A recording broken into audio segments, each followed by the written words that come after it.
Good morning, Jags. This is Fahad. Today is Monday, December 28th. Let's get started.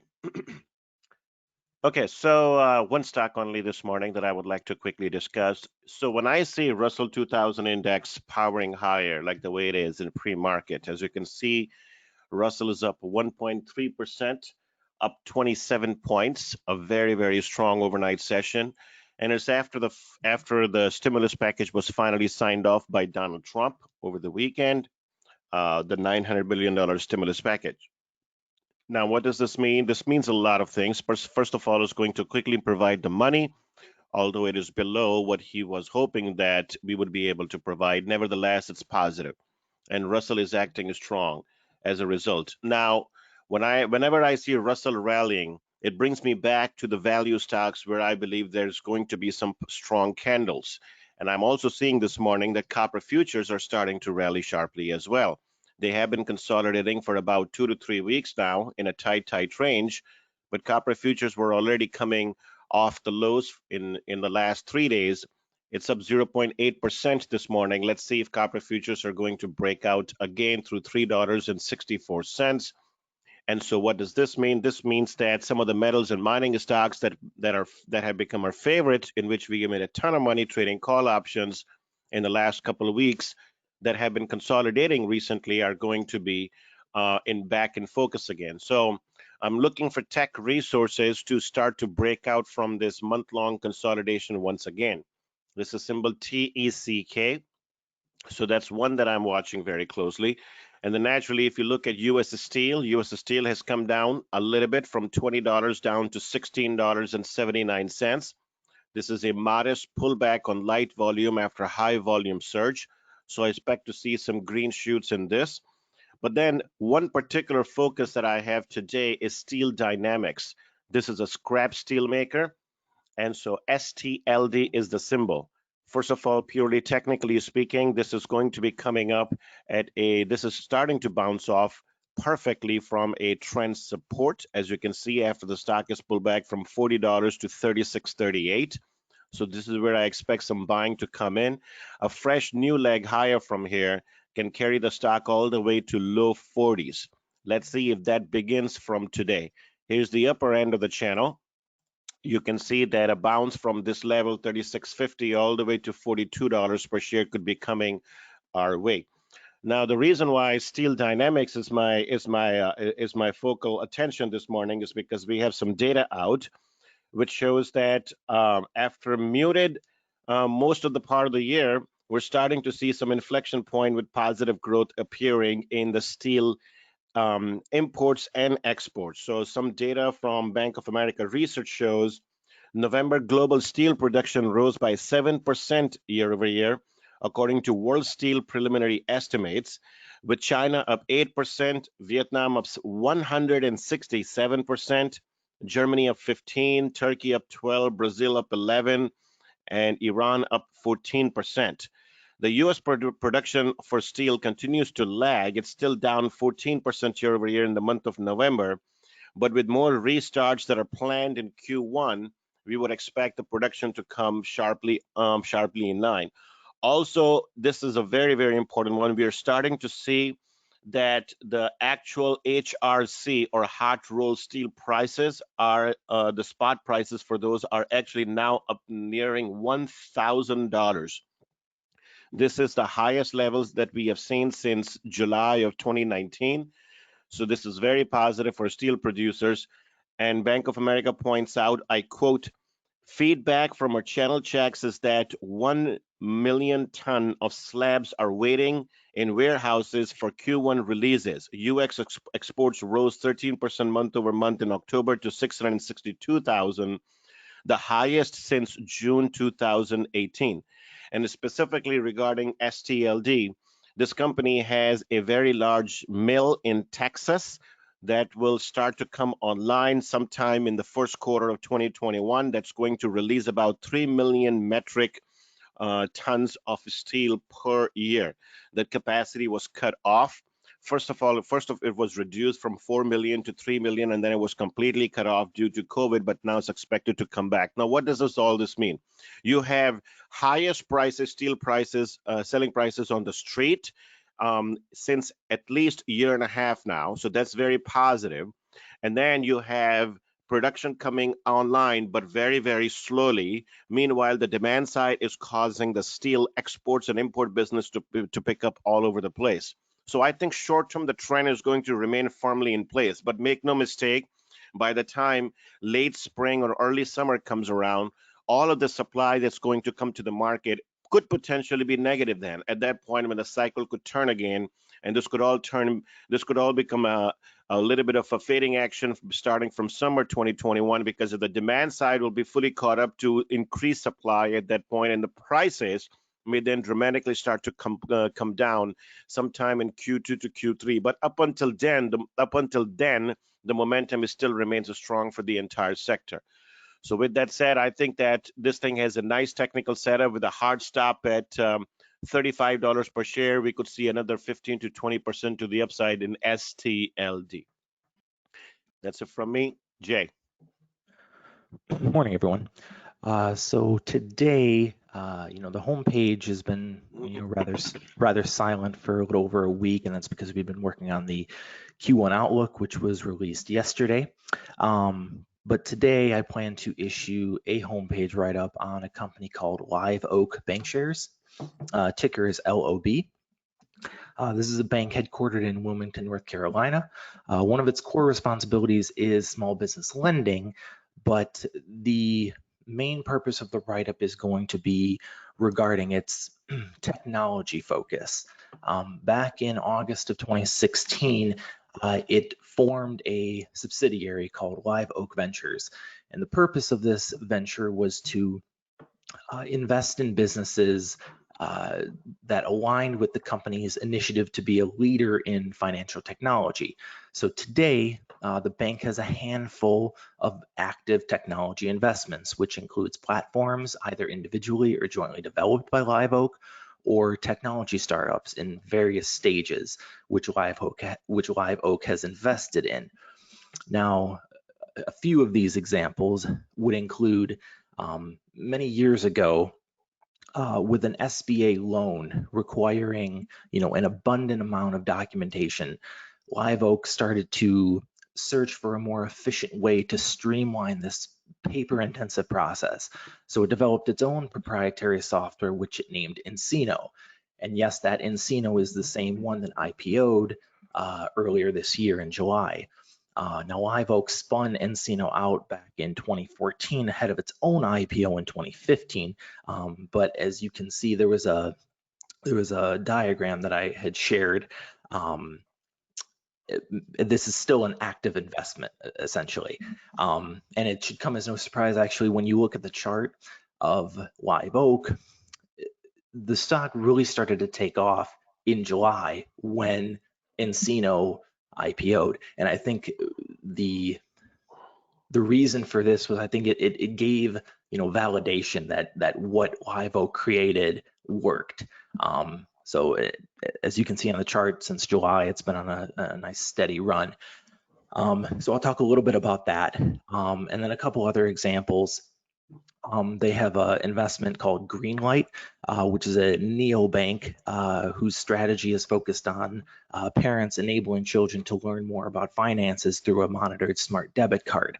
As far as KBW is concerned, they believe they're the only neobank targeting this population cohort exclusively. And as of September 2020, from the latest filings, they have over 2 million users. And then lastly, back in May of 2017, Live Oak announced a joint venture with First Data. This joint venture was named Aperture. Aperture helps banks expand the features and functionality of their digital banking platform while avoiding having to change their core technology provider. As of today, Aperture can integrate with over 40 different platforms in the US. Now, there are other tech companies that I'll talk about, Payrailz, Finxact, Savannah, but these are just some of the technology investments Live Oak has invested in over the years. Very tech-focused bank. Yeah. Not your traditional regional money center bank. Mm-hmm. And what an impressive chart this has been for the past 6 months or so. So I'm looking forward to exactly what else you're going to discuss in the homepage article. Should be a fun read. As far as NCNO is concerned, I actually really like this company. When it first Mhm. IPO'd as well, I had an opportunity at the time to, to read through the S1 filing. There's a lot of impressive stuff in this, but my concern at the time, and I may have brought this up in our internal chat too, where some of these things just IPO'd too hard at very high upper of the valuation and extreme levels where it feels like that investors are already paying the growth that they would expect for the next 2 to 3 years in advance. And so my concern was I didn't want to chase it at the time. And now it looks like for 4 months has gone by and Encino has not done much. It's still trading pretty much right at the same price where the IPO opened. Yeah. That's NCNO. So something I'll be watching closely. And your article on the homepage should give me some more color as to exactly what this company, overall LOB does, and Mhm. and maybe some reflection of Encino as well. Yeah. So looking forward to it. Good stuff. Chronicle. Good morning. So last week I mentioned that I was doing a little shuffling on the short side by exiting Harley Davidson and replacing it with New Market Corp. Today I'm looking to do some shuffling on the long side where I'm fully exiting BILI, which we've covered multiple times in Chinese Tech Demystified, Conversations, and Live Chat Room. While I'm closing out BILI, I'm going to be looking to open a new long position in a company called AirCap Holdings, symbol AER. This company is based in Europe, and they're globally the largest leasers of passenger and cargo aircraft. Like the size of their entire portfolio in terms of aircraft is about 1,300, and currently the utilization rate on their own segment is between 97% and 98%. But their rent cash collections rate is struggling a little bit. It's at about 90%, excluding deferrals, which is not great, but it's much better than what it was in the first half of the year. And in terms of geographic exposure, Asia Pacific is 38% of their revenue, Europe is 28%, and North America is 13%. And then we have Latin America and Africa, which make up the rest. All right, so that's the general picture. Now moving on to the bull case, which is twofold. First off, looking at the latest checks, according to OAG, scheduled flights globally were down by 44% year over year for the week of December 14th. So we've now gone from being 95% down in April to being just 45% in December. And as we start to get more positive vaccine and reopening developments, we can expect the recovery to continue. But at the same time, just because demand is coming back for air tickets and flights doesn't mean that airline companies are going to be buying lots of new planes all of a sudden, because a lot of them are still grappling with liquidity problems and absurd levels of debt. And in fact, a total of 46 airlines globally have already declared bankruptcy this year as of November. And if we look at the financials of some of the other airline companies that are staying afloat, vast majority are still burning cash, and they're still relying on fiscal aid and capital raises and debt issuances just to keep their lights on and to not default on their short-term obligations. This is not just North America, but I'm talking about airlines globally as well. So even if demand for air travel comes back, a lot of these airlines are not going to be in any sort of position to invest in new aircraft. And so I think they're going to turn to leasing in the meantime to tide themselves over while capitalizing on the recovery to increase their cash flow. And therefore, I believe leasing companies like AirCap are probably going to see higher demand over the next several quarters compared to the companies that are more exposed to selling new planes. So that's point number one. Point number two is to do with Brexit. So as everybody knows by now, both the UK and the EU managed to come to an agreement to a trade deal over the long weekend. And come Wednesday, that's when the British Parliament is going to vote on the deal. And that's going to be followed by a European Parliament vote later on in January. As it stands, both votes are expected to be non-events because consensus by far is expecting the deal to be passed by both parliaments with ease. So barring any 11th hour surprise, the hard part is now over. Now, in terms of what this means for AerCap, so all this back and forth between the UK and EU over the last 4 years, and then COVID coming along this year, while Brexit talks were becoming intensified, all of that contributed to some uncertainty over the rules governing corporate and leisure travel with regards to permits, documentation, customs declaration, and also COVID testing more recently. But now that both sides have agreed to a deal, according to press reports, the next step will be to hash out those sorts of details. And once that happens, I think people and businesses will have enough clarity to start making regional travel plans again down the road. And that's going to help AerCap because, as I said at the start, Europe is roughly 30% of their portfolio mix. So putting these two tailwinds together, I would expect a sizable improvement in AerCap's revenue and earnings to start taking place over the next couple quarters after this year's sequential declines. And right now, when I look at consensus estimates, they're expecting earnings to inflect from negative $1.64 this year all the way to $5.55 for 2021. So that's a very sizable recovery. But at the same time, revenue is forecast to come in at $4.47 billion this year, followed by $4.28 billion in 2021. So I think these revenue estimates could have room for upside. And that's basically why I think AER is worth getting long right now. So just to summarize the entire bull case, number one, leasing should see higher demand compared to new planes because of liquidity constraints across the airline industry. Number two, now that we have an agreement of sorts between the EU and UK, next step will be to bring clarity regarding travel regulations, permits, and administrative guidelines.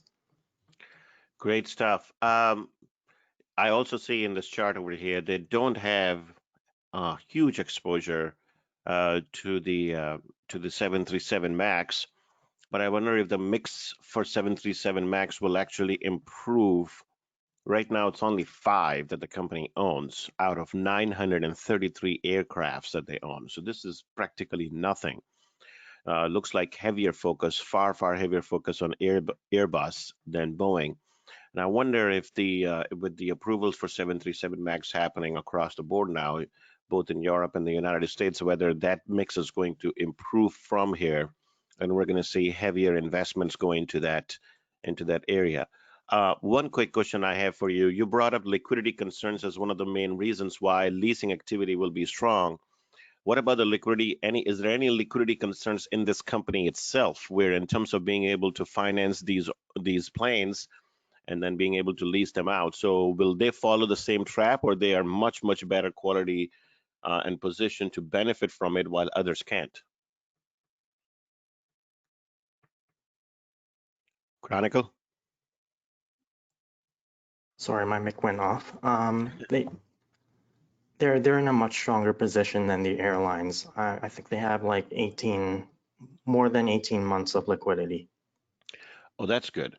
With total assets of $43 billion as well. So that's very good. Okay, purely technically speaking, folks, this thing is attacking a very important resistance here around $44 per share. If this starts to clear through all of this VOP, you can see there is very minor resistance that comes at 51. So that's about 10% to the upside from here that could be had easily. Minor resistance there, and after that comes 57. So basically recapture of this entire decline that we saw in March. I don't think this thing is going to happen in a single shot, because travel is a sector that has been quite lumpy, and investors are going to cautiously optimistic on this one rather than more aggressive. But we do have vaccines being distributed everywhere, so that could potentially change the sentiment quickly. But nevertheless, very nice technical setup. Look for first target of 51, after that second target of 57. All right, folks, we're going to stop over here. Thank you very much. We'll see you in the chat room shortly.